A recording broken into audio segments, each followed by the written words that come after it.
নবীর জন্মদিন উপলক্ষে কোরআন ও হাদিস বা ইতিহাস থেকে যদি দেখা যায় তাহলে দেখব যে আল্লাহর নবীর জীবদ্দশায় আল্লাহর নবী নিজে এই জন্মদিন উপলক্ষে কোনো আনন্দ উৎসব বা কোনো কিছু পালন করেন নাই। তার ইন্তেকালের পরে সাহাবা আজমাইন রাদিয়াল্লাহু তাআলা আনহুম প্রায় 100 বছর পর্যন্ত জীবিত ছিলেন। এরপরে তাবিঈদের যুগ ছিল, যেই যুগগুলোকে আল্লাহর হাবিব সাল্লাল্লাহু আলাইহি ওয়াসাল্লাম উত্তম যুগ বলে আখ্যায়িত করেছেন। আল্লাহর নবী বলেছেন, করনি সুম্মাল্লাযীনা ইয়ালুনাহুম সুম্মাল্লাযীনা ইয়ালুনাহুম, যে আমার যুগ এবং আমার পরবর্তী দুইটা যুগ হচ্ছে উত্তম যুগ। এই উত্তম যুগগুলোর মধ্যে আল্লাহর নবীর জন্মদিন উপলক্ষে কোনো ঈদ বা কোনো অনুষ্ঠান বা কোনো নামকরণের হাদিস থেকেও নাই, কোনো ইতিহাস থেকেও পাওয়া যায় না। তাহলে যারা এত পরে গিয়ে আল্লাহর নবীর জন্মদিনকে একটা বিশেষ আনন্দের দিন হিসেবে, তাদের মন ভরা পদ্ধতি হিসেবে উদযাপন করে বা পালন করে, এটা কোনোদিন শরীয়ত সম্মত হতে পারে না। কি বলেন, কথা ঠিক কিনা? তাহলে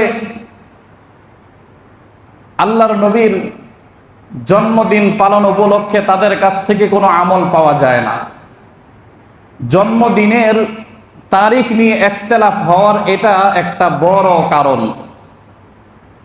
কারণ কারো যদি জন্মদিন পালন করা, আল্লাহর নবীর জন্মদিন পালন করা বা এটা যদি কোনো বিশেষ ফজিলতের বিষয়ে থাকতো, আল্লাহর নবী জীবদ্দশায় তিনি আমল করতেন, সাহাবা আজমাইন রাদিয়াল্লাহু তাআলা আনহুম আমল করতেন, ধারাবাহিকভাবে এইভাবে আমল চলে আসতো, তখন আর তার জন্মদিন নিয়ে ইখতিলাফ হওয়ার কোনো কারণ ছিল না। কি বলেন, ইখতিলাফ হতো না।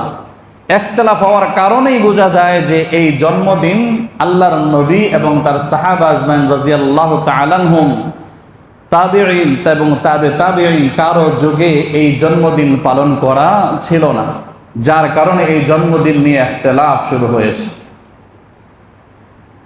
এই জন্য এই দিনে যারা এরকম কোনো অনুষ্ঠান, এরকম কোনো ভাবে জন্মদিন উদযাপন করা, এটা শরীয়ত সম্মত হতে পারে না। বরঞ্চ আমরা যদি আল্লাহর নবীর জীবনীর দিকে তাকাই তাহলে তার জন্মদিন উপলক্ষে একটা আমল পাওয়া যায়, সেটা হচ্ছে আল্লাহর হাবিব সাল্লাল্লাহু আলাইহি ওয়াসাল্লাম প্রতি সোমবারে রোজা রাখতেন। এটা সবাই জানেন না?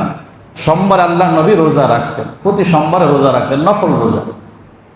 সাহাবা আজমাইন রাদিয়াল্লাহু তাআলা আনহুম জিজ্ঞাসা করলেন, ইয়া রাসূলুল্লাহ, আপনি সোমবারে রোজা রাখেন কেন? তখন আল্লাহর হাবিব সাল্লাল্লাহু আলাইহি ওয়াসাল্লাম বলেছেন, আমি দুইটা নেয়ামতের শুকরিয়া স্বরূপ সোমবারে রোজা রাখি। এক নম্বর নেয়ামত হচ্ছে আল্লাহ তাআলা আমাকে এই দুনিয়াতে পাঠিয়েছেন, অর্থাৎ আমার জন্ম হয়েছে সোমবারে, এই জন্য এই আমার জন্মটা এটা আমার জন্য নেয়ামত। এই জন্মের কারণে, এই নেয়ামতের কারণে আমি শুকরিয়া স্বরূপ সোমবারে রোজা রাখি। দ্বিতীয়ত,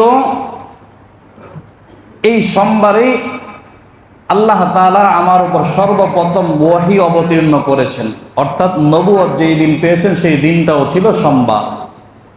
এই আল্লাহ তাআলা আমাকে নবুয়ত দিয়েছেন, এটা আমার জন্য অনেক বড় নেয়ামত। এই নেয়ামতের শুকরিয়া স্বরূপ আমি এই সোমবারে রোজা রাখি।